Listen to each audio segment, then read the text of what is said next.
મોરબીના જૂના ગુટુ રોડ પર ગમખ્વાર અકસ્માત. કન્ટેનર કાર સાથે પડતા અકસ્માતમાં બેના મોત.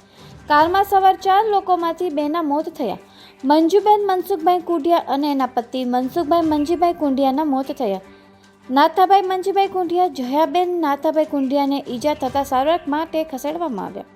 હળવદ માથા પ્રસંગમાં ગયા હોય અને કાર સાથે પરત ફરી રહ્યા હોય ત્યારે અકસ્માત સર્જાયો હતો.